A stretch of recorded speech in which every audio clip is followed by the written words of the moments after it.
देश के गद्दारों, शर्म करो, गोबर को च्यवनप्राश समझकर मत खा।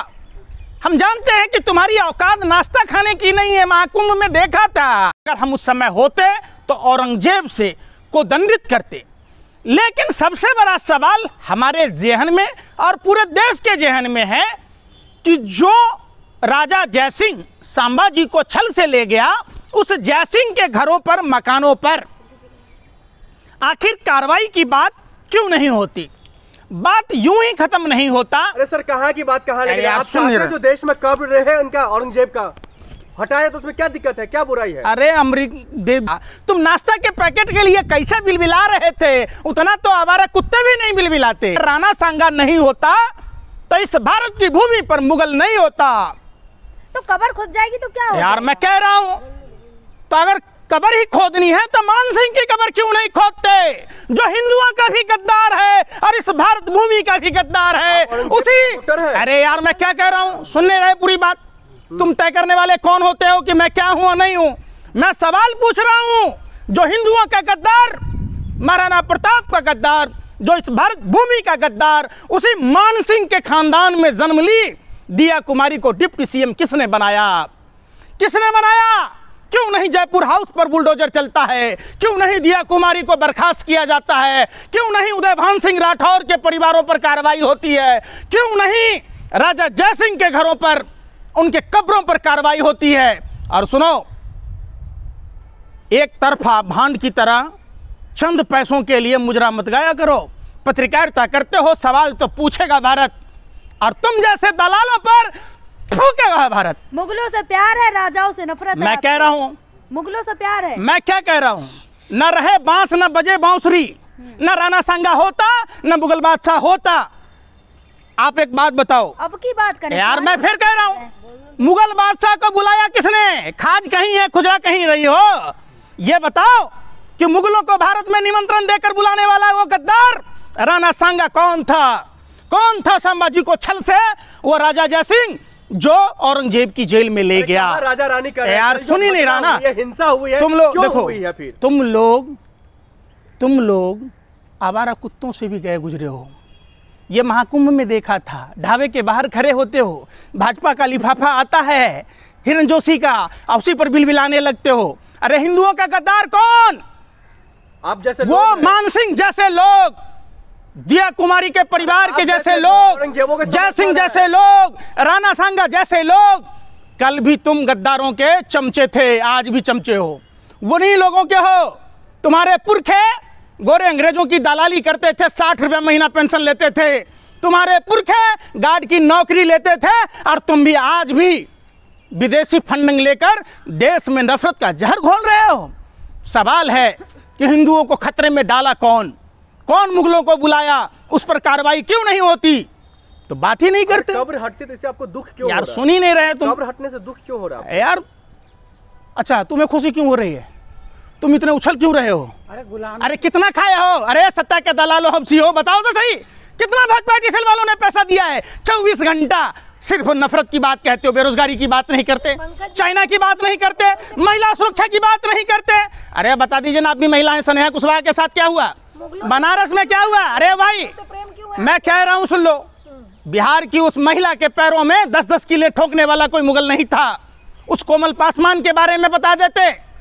जो भी हाल फिलहाल में घटनाएं हुई है, दबंगों ने होली नहीं खेलने के कारण उस पासवान बिटिया के साथ क्या हुआ?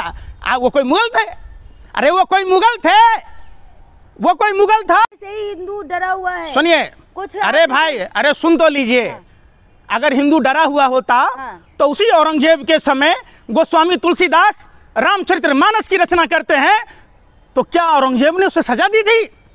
जो संत कबीर पंडित और मौलवियों के खिलाफ, हिंदू और मुसलमानों के पाखंड के खिलाफ जो जी भर भर कर कोसते थे, उस कबीर साहब के, भगवान कबीर के बारे में यार सुन ही नहीं रहे। मैं क्या कह रहा हूँ, संत कबीर किस समय थे पता है तुम्हें? अरे 80 कौन से घाट पर लिखते थे, वो पढ़ते थे, पता है? बस भाजपा का लिफाफा मिला, फुदुक फुदुक के कभी ऐसे हिलो कभी ऐसे हिलो, नाचते रहो, गाते रहो, छतरी ऐसा नहीं चलता है पत्रकारिता। आप पत्रकार हैं, देश के गद्दार नहीं है। देवेंद्र फडणवीस ने कहा आप जैसे हिंदुओं का इलाज करने को तैयार है। सुनो, यही हमारा धर्म सिखाता है, धर्म और अधर्म की लड़ाई एक सच्चा हिंदू लड़ सकता है। और निश्चित तौर पर ये रावण और कालनेमी के लोगों को सबक सिखा कर रहेंगे। अरे सुन लो ना, सुन लो। आप जैसे लोग कम से कम तो विरोध नहीं कीजिए। किसका?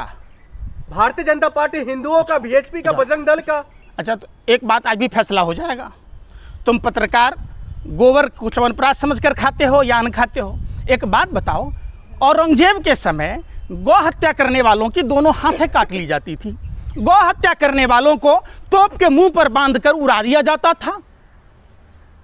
और दूसरी तरफ जो औरंगजेब का विरोध कर रहे वो लोग बीफ कंपनियों से 250 करोड़ चंदा खाते। अरे यार सुन ले रहा, अरे भैया ये देश क्या तुम्हारे बाप की बपौती है कि तुम फैसला करोगे? मैं तुमसे एक बार सवाल पूछा, या आप सारे पत्रकारों से पूछ रहा हूं कि जो औरंगजेब गौ हत्या पर दोनों हाथ काट लेता था, तोप के मुंह पर बांध कर उड़ा देता था, तो क्या देश के प्रधानमंत्री जो अपने पार्टी फंड में 250 करोड़ से ज्यादा का चंदा लिया, आज अगर औरंगजेब होता तो क्या होता? औरंगजेब ने मंदिर भी तो तोड़े, वो भूल गए। अच्छा, मंदिर तोड़े। उज्जैन मंदिर में जो जोत कौन जलवाया?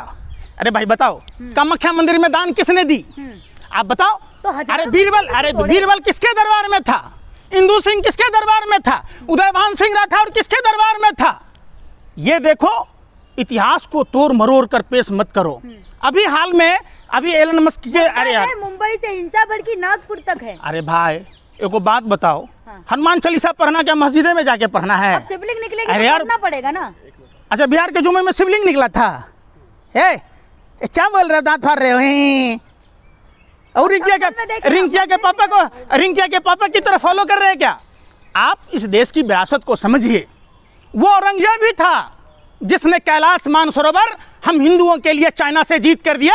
अगर हिम्मत है तुम्हारे पप्पा में, पप्पा यूक्रेन का बार रुकवा देते ना, तो बोला ना पप्पा को चाइना का चो बोल लें। चाइना ने 628 गांव कब्जा कर लिया, 2 नए प्रांत बना लिए, बख्तरबंद पूरा जखीरा खड़ा कर लिया। बोला ना पप्पा को चाइना का चावल। अरे भाई चाइना पे चले, अरे यार सुन ले, आप सब बताइए महाराष्ट्र में जो हिंसा हुई इसका जिम्मेदार कौन है? क्या भारतीय जनता पार्टी देवेंद्र फडणवीस या वहां के सांसद है? दिल्ली तो यूं ही बदनाम है रास्ता काटने के लिए। देखो, शिव, ब्रह्मा, विष्णु, महेश हिंदू धर्म के 3 बड़े स्तंभ हैं। शिव हमारे कैद हैं वहां चाइना में। अगर हमने चाइना की बात कर ली तो तुम्हारे पिछवाड़े में जलन सी आ रही है। तुम तो ऐसे बिलख रहे हो जैसे कुत्ते के पूंछ पर लात रख दिया और कुत्ता बिलबिला रहा है। तुम्हें कैलाश मानसरोवर की बात चिंता नहीं है? अरे हम शिव के आराध्य हैं, और वो भगवान शिव जब चाइना के कब्जे में है पूरा कैलाश मानसरोवर। क्या बीजेपी के नाम? यार सुन तो लो यार, बीजेपी की क्या औकात है? जिनका जीवन ही, जिसका डीएनए ही विदेशी फंडिंग पर हो, उससे डरते हैं। अरे हमारे शरीर में सुभाष चंद्र बोस का खून है, जयप्रकाश नारायण का खून है, राजेंद्र प्रसाद का खून है। अरे डरता तो वह है जिसके कर्मों में दाग होता है। हमारे तो खून में न्याय है, हम भगवान क्षुद्रगुप्त के वंशज हैं, हम नहीं डरते इन गोरे अंग्रेजों के दलाल और मुखबिरों से। आज भी अमेरिका से चंदा खाकर देश में अस्थिरता फैलाते रहते हैं। इसका जिम्मेदार कौन है? बजरंग दल, जिसने वहां ये सारा स्क्रिप्टेड की तैयारी की। क्यों? जिस देश में शिक्षा, रोजगार, स्वास्थ्य पर बात करनी चाहिए, जहां अत्याधुनिक वैज्ञानिक रिसर्च पर ध्यान देना चाहिए, तो रिसर्च के बजट में कटौती, शिक्षा के बजट में कटौती, रोजगार के बजट में कटौती, स्वास्थ्य के बजट में कटौती।